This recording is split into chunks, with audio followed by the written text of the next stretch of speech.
All right, Command fans, today we're going to talk about the new commissions that are rolling out in Command and not using the old green sheets anymore.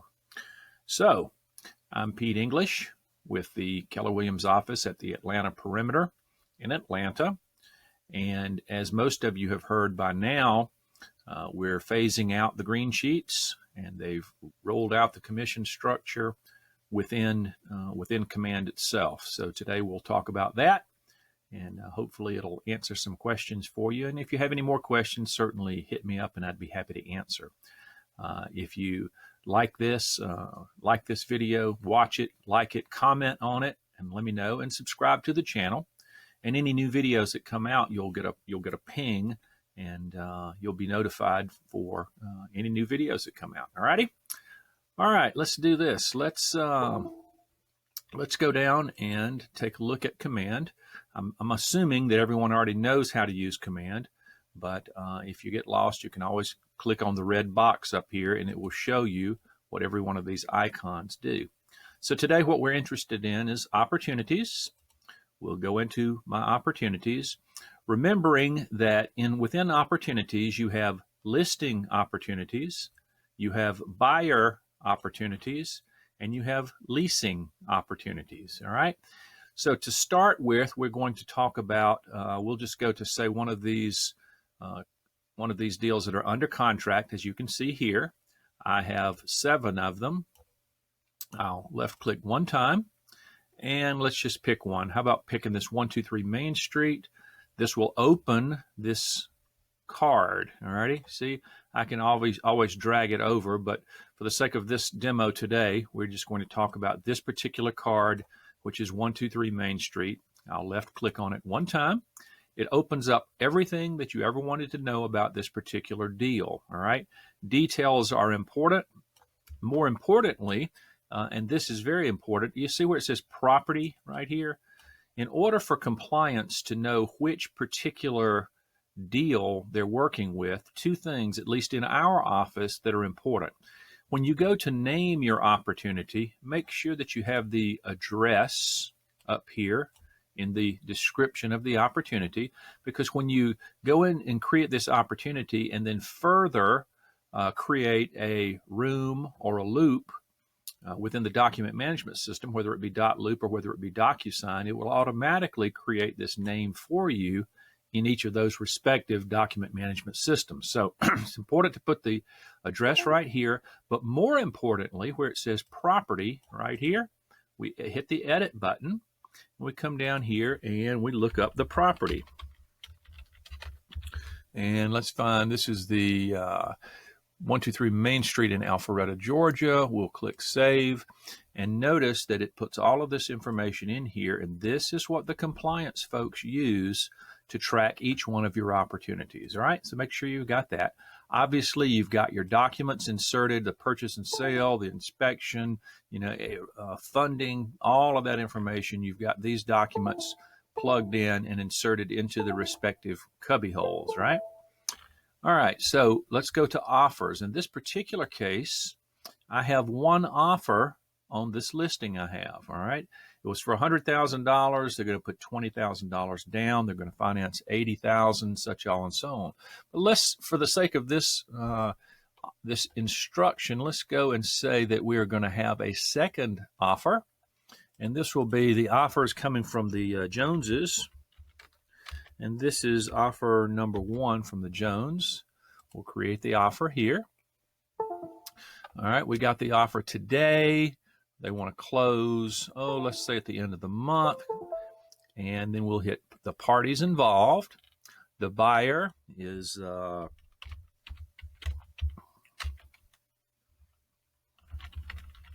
Barney Frank.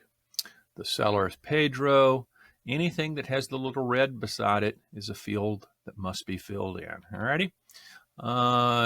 In a perfect world, you would fill all of this out. So that it's represented, let's say, by Stacy Stubbs is the agent on that side. Pete English is the agent on this side, and we'll go to the terms. This particular deal, the terms are $50,000 down, 50,000 financed for 100,000. Earnest money, let's just put 1% in there. No option fee, terminate in 10 days. Service contract, $450 for service contract. And they're going to put down, the seller's going to contribute $1,000 to the closing cost. We'll hit agent analysis, and it shows us.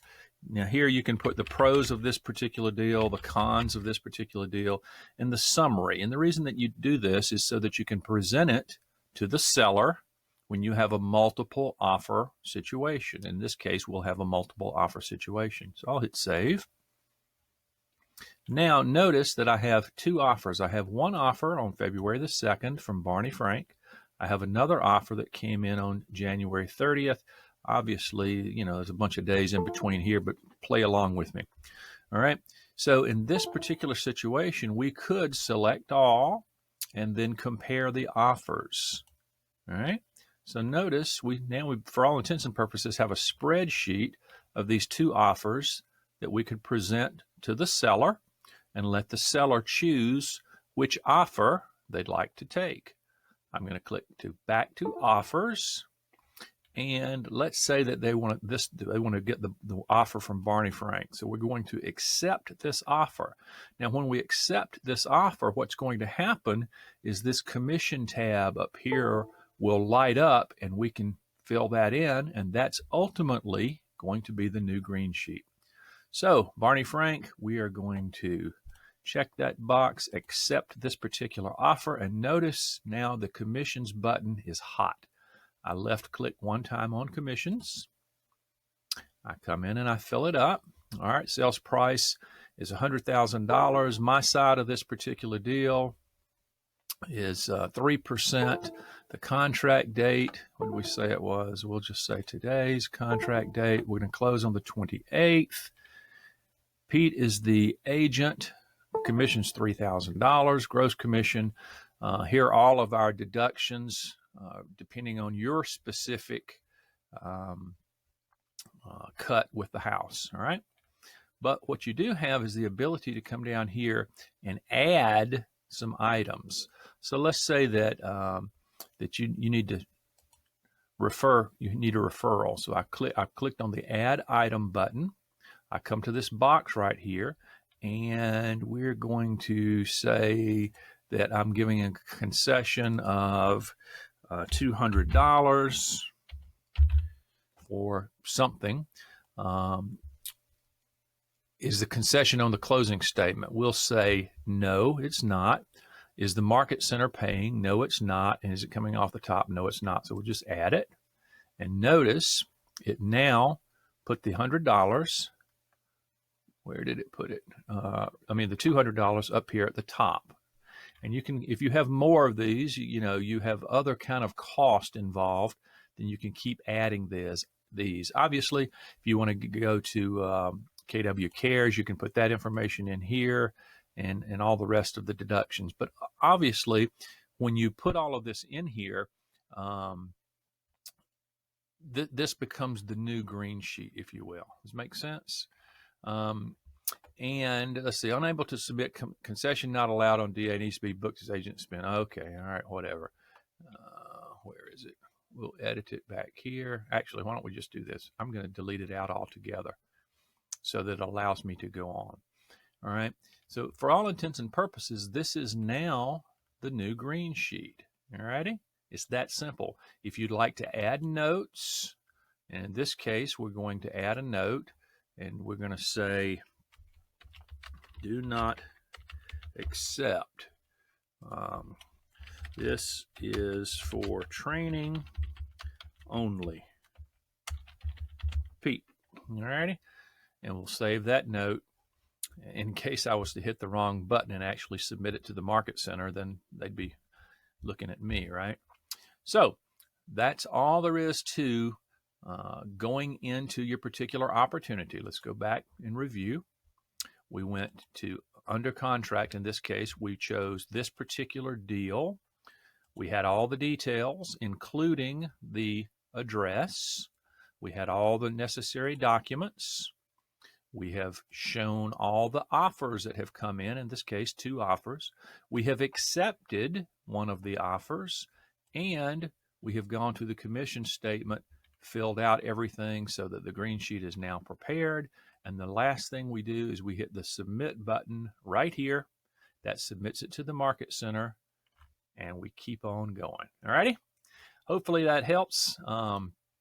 If anybody has any questions, then certainly hit me up and I'll try to find out the answer for you. Otherwise, you should be good to go.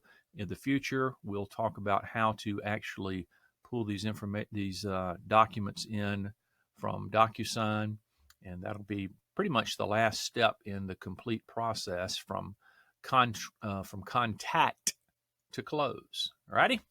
We'll talk next time. Thank you so much.